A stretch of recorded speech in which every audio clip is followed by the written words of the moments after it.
Call Halim Yahweh Bashem, Yahushai Bashem Rakakwadash. Double honors to elders and apostles, great millstone who rule and teach well. And since your Shalom to 144,001 Now this is a post that came about, and it says President Trump made more deals on day one than Biden did in 4 years, and he signed over 100 executive orders, and he signed off on more things after that, after Inauguration Day.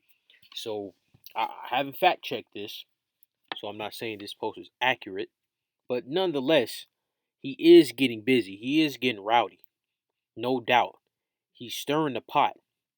He's especially when it comes to this MOTB framework. He's pushing this crypto, the meme coins, and everything else. You had a treaty which more than likely proves that the tariffs aren't really gonna come for Canada and Mexico, but Trump could be that president that really just starts having the beast hating the whore. Could very well be Trump playing a role in that. Now the treaty is called the USMCA, and the treaty essentially goes into how Canada, Mexico, and the U.S. Will basically protect each other and not try to screw each other over in trade deals. But it does say that in the three countries which they represent North America, Mexico, U.S., and Canada are the only countries considered North America, if I'm not mistaken. They can put tariffs on one another if it, national security. And Trump is trying to push that this migrants and fentanyl and all that is national security. Now, is Trump really going to do these tariffs? All the experts I see are saying no, he's not doing it. He's not going to put no tariffs because that the tariffs will hurt Americans, and Trump wants to make the U.S. a large exporters. And if you tariff the U.S., the dollar is going to rise, which is going to hurt the exporters in the U.S. But nonetheless, this could play out right here. Let's go to Isaiah the 19th chapter in verse 4. Actually, from the top, verse 1. The burden of Egypt, behold, Yahweh rideth upon a swift cloud chariot, and shall come into Egypt. And this is representing Yahweh Shai, because Yahweh himself is not going to come down here. He's going to send Yahweh Shai. And the idols of Egypt shall be moved at his presence, and the heart of Egypt shall melt in the midst of it. So this Egypt is talking about America, the United States of America. Because this Isaiah wrote this well after, way after we left Egypt, Mizraim, and pursuing the Revelations, I believe the 11th chapter, it calls Babylon the Great, spiritually called Egypt. So Babylon the Great is called Egypt. Now let's jump down to verse 4. This is the point. And the Egyptians will I give unto the hand of a cruel Lord, and a fierce king shall rule over them, saith Yahweh of hosts. So Trump, he may very well be that cruel ruler. Now, right now, let's go into that word cruel in the Hebrew and see what it's saying. Because I wouldn't necessarily say Trump is cruel, so to speak, but he can turn that way. He's more likely than the past 7 or so presidents. You had Clinton, Biden, Obama. That's all I can think of. Okay, cruel means severe, fierce, stubborn, rigorous. All right. Hard-hearted. Okay. Grievous, heavy, impudent, stubborn, sorrowful. So Trump. I don't know too much about his history, his background. I would have to look more into him, but he very well could be this king, this president that starts hardening the U.S. against NATO and the EU. I mean, you see it now with Denmark saying he wants to buy, not Denmark, Greenland. He wants to buy Greenland from Denmark or whatever going on with that. and he wants to take back the Panama Canal, and he wants to put tariffs on China, and he said he'd rather not put a tariff on China. Um, but a tariff on China is not going to work. If China is the number one exporter in the world, that tariff is not going to work on China. But Canada and Canada and Mexico, that could be heavy, man. But it's going to hurt whatever Trump's agenda is, which is really the elites that control him. We'll see. We'll see if this plays out under Trump's watch, or we see a large influx of it. Let's go to Revelation 17 chapter in verse 16. In the 10 horns which thou sawest upon the beast, these shall hate the whore, and shall make her desolate and naked, and shall eat her flesh and burn her with fire. So something's gonna happen. It's where the EU, all right, NATO, they're gonna what? They're gonna buck up against America, and when they buck up against America, not Salakia, America's gonna do something to them that's gonna be so grievous that they're gonna shoot nukes on this place. So you can imagine, how insane, uh, how suitable the judgment will be that the U.S. does on whatever that causes these nations to literally want to annihilate this place. It's going to be unfathomable, man. The type of works the Heavenly Father is going to put on the minds of these Edomites, man, these Amalekites, to have them be so divided. Because a nuke, that's total destruction. That's worse. Hitting somebody with a nuke is far worse than coming through, killing them, and then subjugating them, right? A nuke is just total annihilation. And then the main thing Trump is doing is setting up this MOTB framework. Got the smart cities with RFID. They got the smart dust, 15-minute cities. I mean, it's going to be real nasty in these coming years. And Trump is really pushing that digital framework with the crypto and all the other things, making it be integrated with the banking system, the digital currency. Let's get this right here.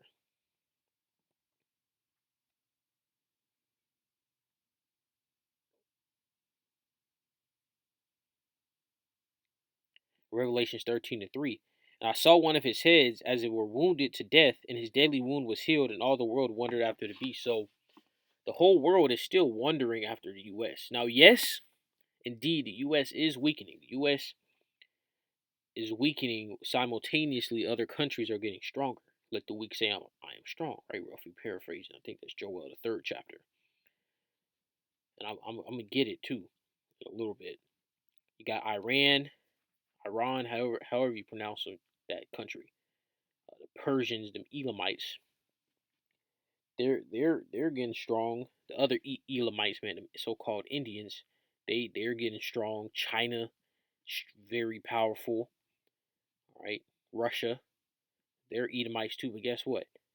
They're getting stronger, and they're gonna all align themselves, and then Europe is gonna go against the U.S. and them small hats too, man, because the small hats in the U.S. are synonymous. There's a scene in American Dad where Stan, who's the main character, he half of his body is the U.S. and then the other half of his body is them small hats, and then I think he made out with himself, and then I think the small hat was like, we're related or whatever, right? And then he said, we're related because our father is Satan. So Esau knows, man. They put in these little cartoons, and they showed Jacob's Trouble in American Dad too. Now, of course, they had some bug out stuff in there. They had it to where they had the angels, like the fighting the evil angels. They had like Michael, right, looking like a fucking Edomite, right, on their madness, fighting some you know that TV show Gargoyles had one of them creatures looking, a demonic being with wings. If you haven't seen that TV show, it will come on I think Disney XD. Gargoyles. But it was Jacob's Trouble nonetheless, man. It was full on apocalyptic, right? evil everywhere, lawlessness. So hey, whoever produced had a heavy hand in American Dad. They put in some truth in there, especially with the one I just broke down with the small hats in America. All right, let's go to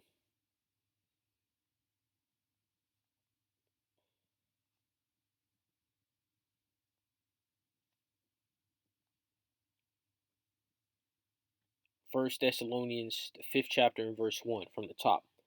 But the times and the seasons, brethren, ye have no need that I write unto you, for yourselves know perfectly that the day of Yahweh so cometh as a thief in the night. For when they shall say peace and safety, then sudden destruction cometh upon them, as travail upon a woman with child, and they shall not escape. So we don't know. We don't know the exact day or hour or minute or second when things just take a hard left turn. We just gotta wait. Verse 4.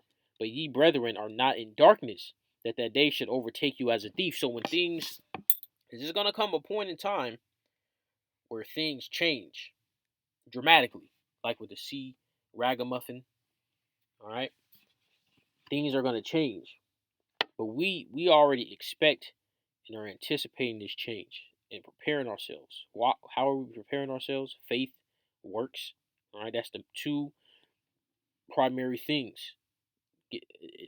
Engulfing, suiting up in the truth. That's our ultimate preparation. Nothing else is going to be valuable but that, because that's the only way you're going to get out of this mess. Okay, go to Jeremiah. Before that, let's get this right here.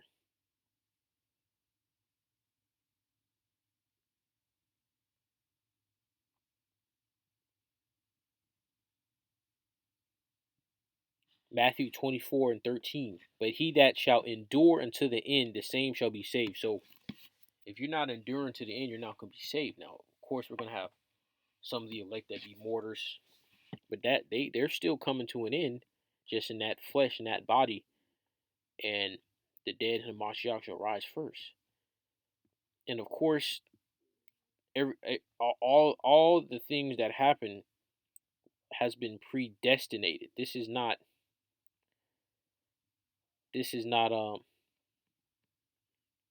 based upon your own merit, so to speak. It's about the Heavenly Father having whoever He has set up as the elect, 2/3, Edomites, so on and so forth. Let's get on Ephesians 1 and 5. Having predestinated us into the adoption of children by Yahweh Shai HaMashiach to Himself, according to the good pleasure of His will. So the elect is already, the Heavenly Father already knows who's the elect, man. He's not playing a guessing game. He's not rolling the dice. He's not looking at, oh, this, he has more faith in Him, and he has more works than Him, and he keeps the law, statutes, and commandments better than Him. No, man, that's not how it's going to work. All right, how the elect is going to be chosen is already set in stone. Who's the elect? It's not based upon works, but of course the elect are going to put on as the elect. Let's get that. So the elect are going to have high level faith, right? High level works. Colossians 3 and 12. Put on therefore as the elect of the Most High, holy and beloved, bowels of mercies, kindness, humbleness of mind, meekness, long suffering. That's fire, man. That's fire. Let's reread it again. Colossians 3 and 12. Put on therefore as the elect of the Most High, holy and beloved.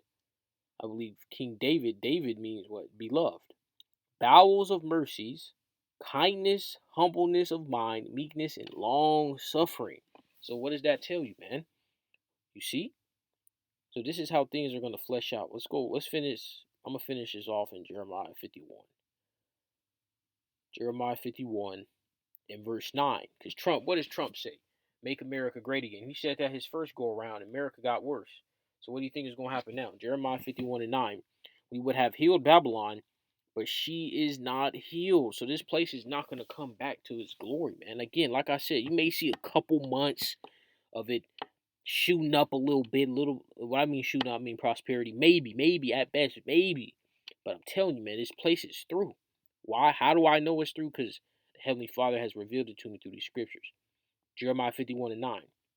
We would have healed Babylon, but she is not healed. Forsake her, and let us go everyone into his own country, for her judgment reaches to heaven, and is lifted up even to the sky. So that lets you know that when things start getting bad here, it's not going to be to the point where it's full 100% lawlessness. People are still going to be able to take their passports and dip out of here, hop on a boat, a plane, train, car, foot, and escape before things really get rough, man. Now, of course, we don't know the full layout of how everything is going to go, and you got to factor in that this coming judgment is going to be layered. It's not going to, you're not just going to wake up one day and it's just full blown lawless Mad Max.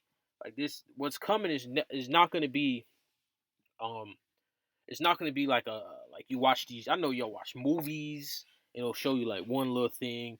Nah, man, it's going to be WROL and EROL combined. So WROL stands for without rule of law. What's coming is going to have a component of that, but that's going to be more so in more rural areas where the police can't really reach out and tap it. People that are sanctioned off from because not everybody's going to take that MOTB. You got Edomites that know not to take that, man, and just people in general that just don't want to take it. You're gonna have people that are not a part of the elect that don't take the MOTB. You understand it? But the elect themselves aren't gonna take it. You gonna have people like that TV series Jericho. You're gonna have things like that, and that's gonna be a lawless environment. And then EROL is excessive rule of law. So that's when it's like a totalitarian dictatorship, martial law. If you come outside past sunset, you're shot on sight by a drone.